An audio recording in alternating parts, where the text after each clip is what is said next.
This is the Finesse Media Podcast, Season 3.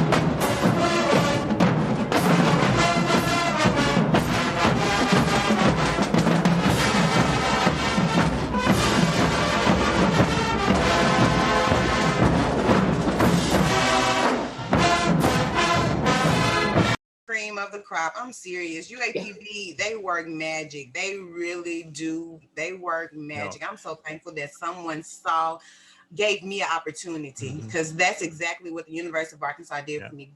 It allowed me an opportunity. It really did. So. Yeah, it's what I always say on this podcast for those that's listening and for those that's just joining this podcast, because you know that we have 6 fabulous queens on here. This is your first time joining the Finesse Media Podcast. Hit the subscribe, like button, make sure you tune in, because each and every week on the podcast, I spotlight HBCUs. We did that right before these queens joined. But what I want to ask my queen is, so I'm ready. It's cool, and it gives me an opportunity to actually just rephrase it, because this is how I wanted to phrase it. What I love most about my HBCU is, and Evelyn. Well, I'll start, and just forgive me if I go left and come right, because I'm pulling this all together. Because when I say the love is real, I mean, like I said, I'm not from there, but from the even the black and gold, the colors it speaks to my heart. I love the history of it. I love the fact that, like I said, I'm not from there, but the road that I took to get to Pine Bluff was a straight highway. And that's what I feel about, I was leading the right way. Once I turn out of my yard, I keep straight. And I rode that highway so many times, going to Pine Bluff, and I'm like, this is where I'm supposed to be. People always ask, you from Mississippi, why you didn't go to Alcorn? Why you didn't go to Jackson State? And I just know that, Pine Bluff, was just definitely for me, gave me an opportunity to go somewhere where I didn't know anybody, that went from my school that went there. I had a cousin who lived there, who went to school there and was living in the community. But it just spoke to me even before I even enrolled. When I went there to a football game, the camaraderie of that little field, that football field that looked like my high school field. It was something about that, because I went to Jackson State Field, but it was something about that. Even the band. Look, I was a flag girl. I was a band person when I was in school. I just didn't, escalate to college. I took the same band flag outfit and took it back to my high school. You really got the shorts and the tux. The whole camaraderie of the school spoke to my heart. And even, just the makeup of the city, I felt like I could manage it coming from a little country town. I just, like I said, I just really feel like, this HBCU and just seeing so many Black successful people. Absolutely. Yeah. Absolutely. You're talking about 50,000 people, and I'm talking about people looking nice, driving nice, got degrees behind their names. You just really, you don't really get a chance to see those small communities that's about there. And homecoming. No, I don't know. Don't steal everybody answer, Evelyn. Don't steal everybody answer. She sure did. She summarized that thing. Yeah, she's going down the checklist. But it's important, because it's that thing. I mean, I can definitely tell you what I love most about my HBCU. But Tiny, what do you love most about your HBCU? I was just trying to think, like, it's so much that you could say, and it's hard to like compact it into like one sentence or phrase, but I would say pride. There you go. Because it is the heartbeat of Pine Bluff. And then when you think of the people that school has generated and formed and developed, I mean, and they've gone all over the United States and become productive citizens, you know, doing great things, big things. Look at you, look at everybody on this podcast. It is an amazing, amazing thing. Legacy, everybody in my family has, you know, graduated. They received their degrees from UAPB, from my father, my mother, on down, me, all my sisters and brothers. So, I mean, pride, family, it's like taking at one point a little and just making it the best that it could be. You know, it was kind of like that thing. You didn't know that you didn't have all these things. You know, back in the day, we didn't have the internet, so we couldn't look at other schools, you know, unless you had traveled there. You didn't know what other people had. We were just grateful to have, we had a great time. We didn't know. And then the growth, you know, going from AM&N to the University of Arkansas at Pine Bluff, from Humphrey Stadium to the big stadium. You know, I saw all of that. So, I mean, I don't know if I've captured everything, but I would definitely say just pride, you know, and it's something that you definitely can be proud of. That pride is dope. That pride is dope. My shirt actually says, "You can't stop our pride." Then I went today from the yard. So you're definitely right. You can't stop our pride. Queen Mother, my HBCU means what to me?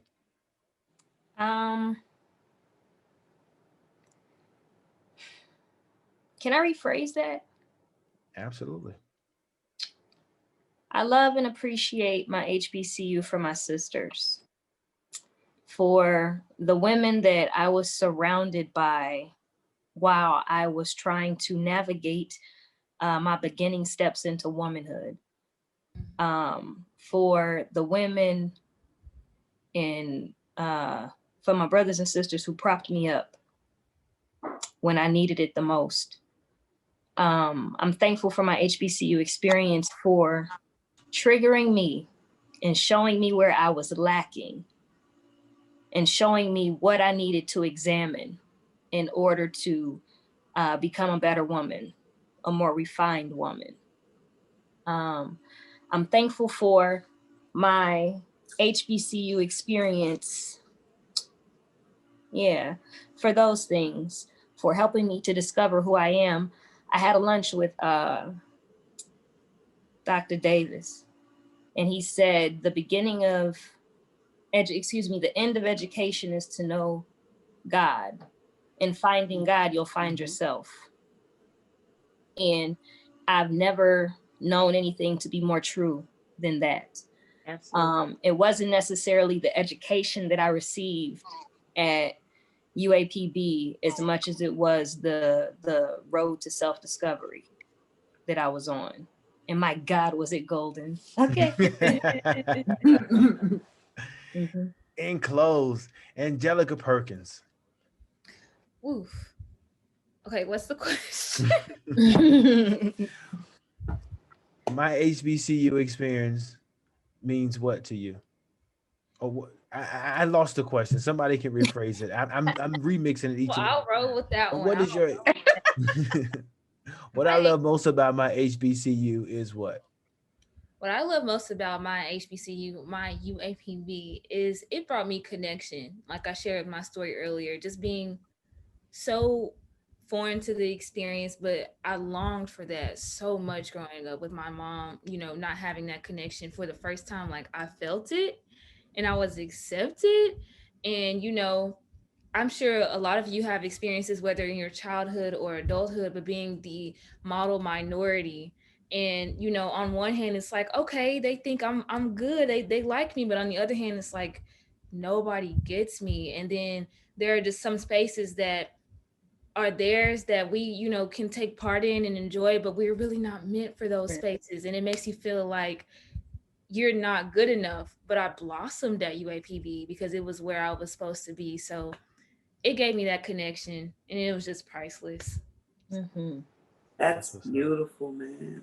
And Ken, I want to share, I love my HBCU because it truly provided me with a quality education with a personal touch. I'm currently teaching at a PWI, and it's a completely different experience. And my professors at the University of Arkansas at Pine Bluff, I wanted to be just like them, literally. I mean, it was so amazing. Somebody took a chance on this little girl from what you would call the hood, the West Side. They took a chance, and now I can honestly say I chose the field of social work, and now I'm at the top of my field, literally assistant professor. I would have never imagined teaching at a institution, and one day I really hope that one day I'll be able to go back and pay, do the same for other students at the University of Arkansas at Pine Bluff. I'm being not only having a PhD in social work, but also being a licensed clinical social worker, which is the highest level you can achieve in my field.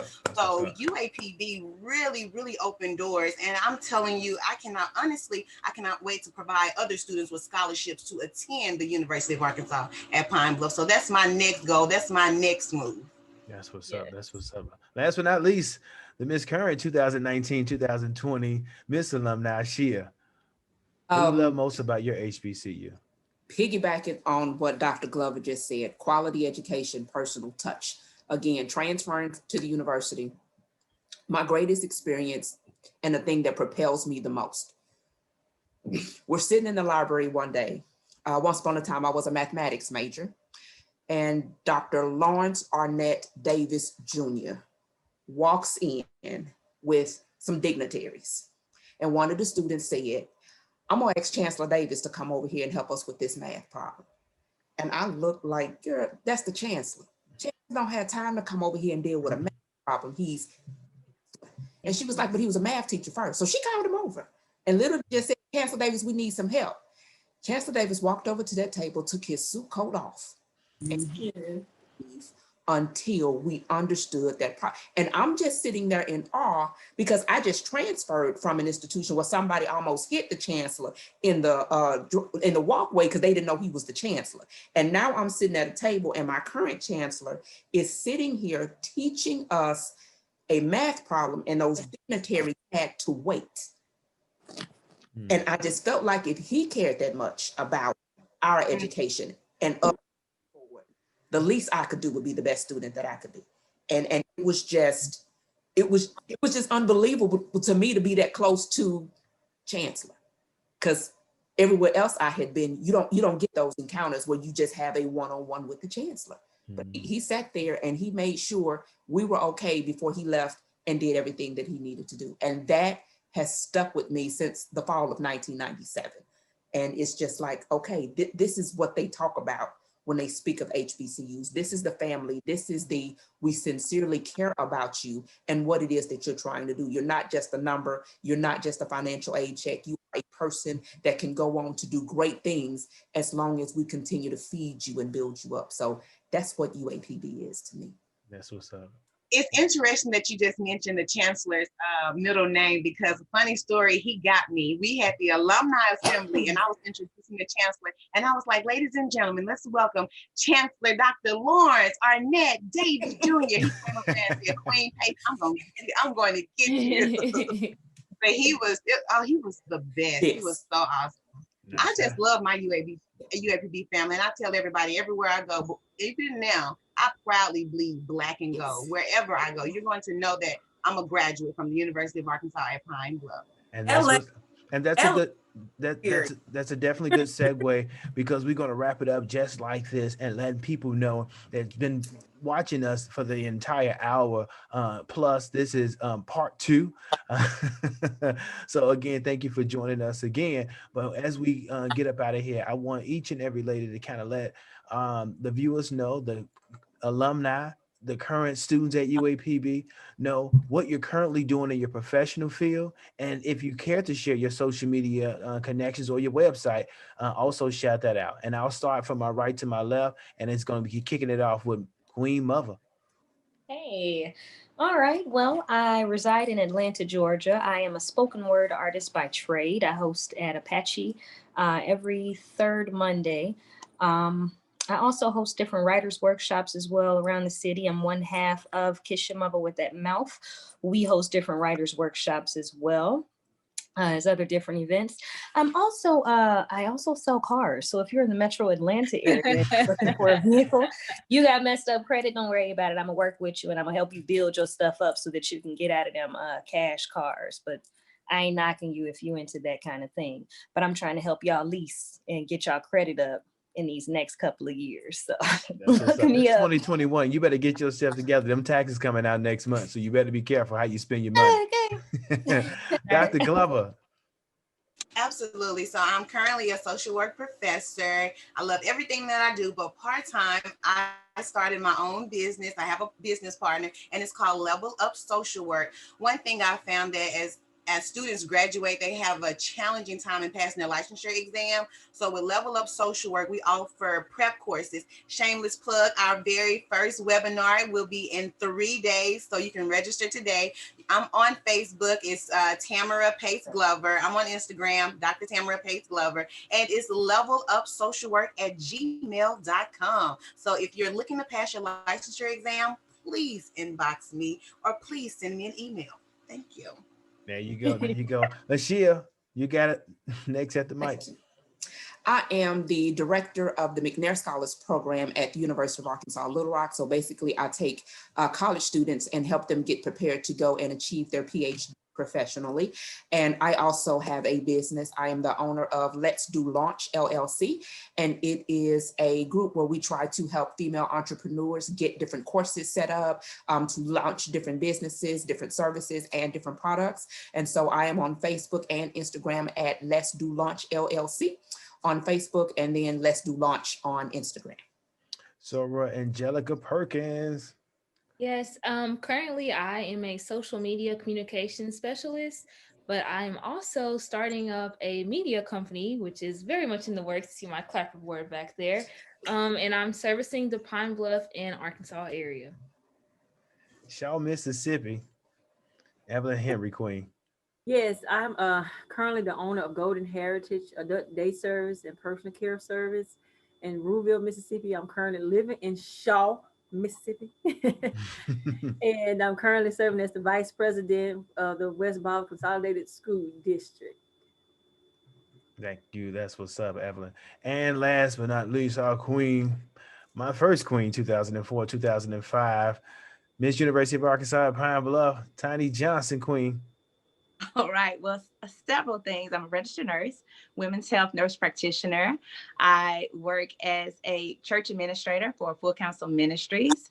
I also just opened my own business, which is 34th Avenue Boutique. Yeah. So check that out on social media if you want to, get you some cute little clothes or whatnot, some unique pieces from any size.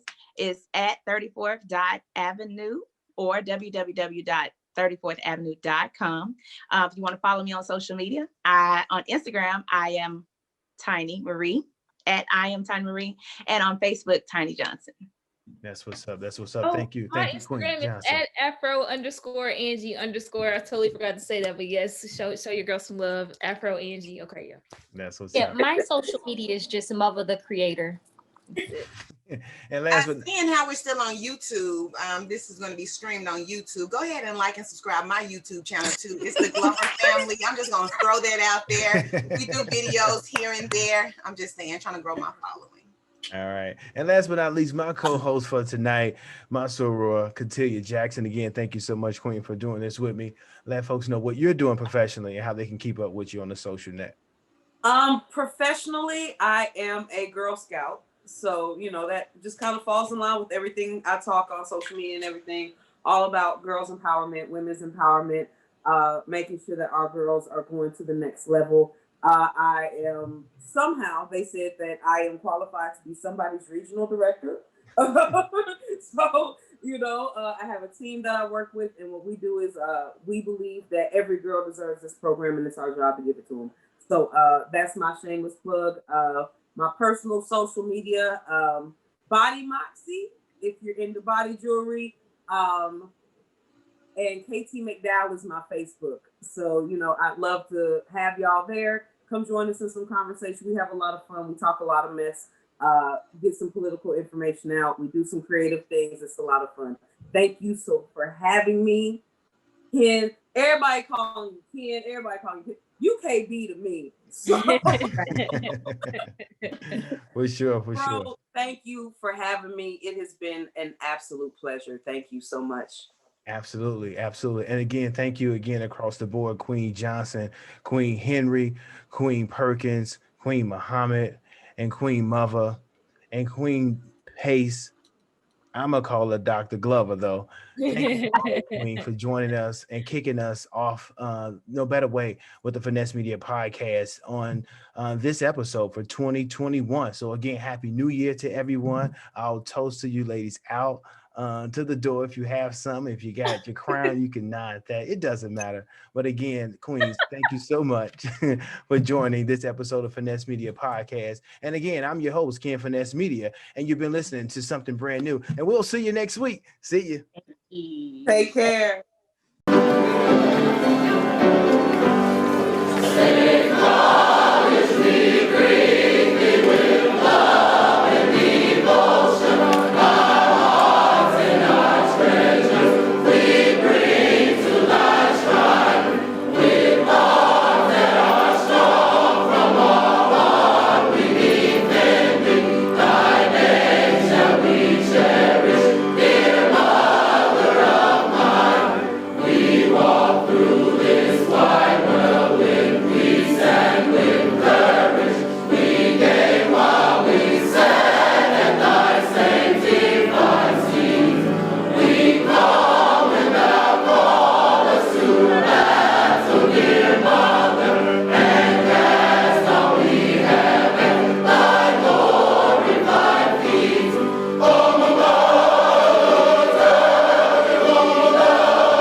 This has been another edition of the Finesse Media Podcast. Join us again next week for the latest news from HBCUs. Special guest